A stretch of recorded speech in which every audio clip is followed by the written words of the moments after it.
పవన్ కళ్యాణ్ తో విడిపోయిన తర్వాత రేణు దేశాయ్ తన ఇద్దరి పిల్లలతో పుణేలో సెటిల్ అయిపోయారు. ఇండస్ట్రీకి దూరమైనప్పటికీ సోషల్ మీడియాలో తన వ్యక్తిగత విషయాల్ని అభిమానులతో పంచుకుంటూనే ఉన్నారు. పవన్ కళ్యాణ్ తో విడాకుల తర్వాత రేణు దేశాయ్ రెండో పెళ్లి చేసుకోవాలని ప్రయత్నించారు. పుణేకు చెందిన ఒక వ్యాపారవేత్తతో ఆమె రెండో వివాహం చేసుకోవాలని భావించారు. దీనికి సంబంధించిన ఫొటోస్ ని కూడా రేణు దేశాయ్ విడుదల చేశారు. అయితే పవన్ కళ్యాణ్ అభిమానులు రేణు దేశాయ్ రెండో పెళ్లి చేసుకోవడాన్ని తీవ్రంగా వ్యతిరేకించారు. అసభ్యకరంగా మెసేజ్లు పెడుతూ ఆమెను వేధించారు. ఈ విషయంలో రేణు దేశాయ్ సైతం పవన్ అభిమానులకి కౌంటర్ ఇచ్చారు. మీ అభిమాన హీరో మరో పెళ్లి చేసుకోవచ్చు కానీ నేను చేసుకుంటే తప్ప అంటూ అభిమానుల్ని ప్రశ్నించారు. తాజాగా పవన్ కళ్యాణ్ సాంగ్ కి సంబంధించి ఒక పోస్ట్ చేశారు ఆమె.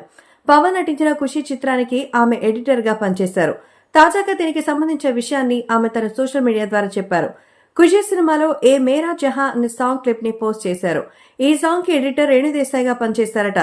ఈ సాంగ్ గురించి రేణు చెప్తూ, ఇది నేను ఫస్ట్ టైం 21 ఏళ్ల వయసులో ఎడిట్ చేసిన పాట. ఈ పాటలో ప్రతి ఫ్రేమ్ నాకు గుర్తుందని రేణు దేశాయ్ అన్నారు. ఈ పోస్ట్ ఇప్పుడు వైరల్ అవుతోంది. ఇదిలా ఉంటే పవన్ కళ్యాణ్ గురించి రేణు దేశాయ్ ఇటీవల తరచూ మాట్లాడుతున్నారు.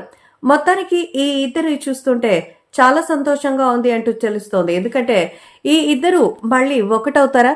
సో పవన్ కళ్యాణ్ రేణు దేశాయ్ ఇద్దరు కలిస్తే బాగుండని ఎప్పటి నుంచో పవన్ అభిమానులైతే అనుకుంటూనే ఉన్నారు. కానీ ఇప్పటి వరకు అది జరగనే లేదు. కానీ పవన్ కళ్యాణ్ కోసం మాత్రం ఎప్పుడూ పాజిటివ్ గా మాట్లాడేస్తూ ఉంటుంది రేణు దేశాయ్. కాబట్టి త్వరలో కలిసే అవకాశం ఉందేమో అంటున్నారు ఫ్యాన్స్.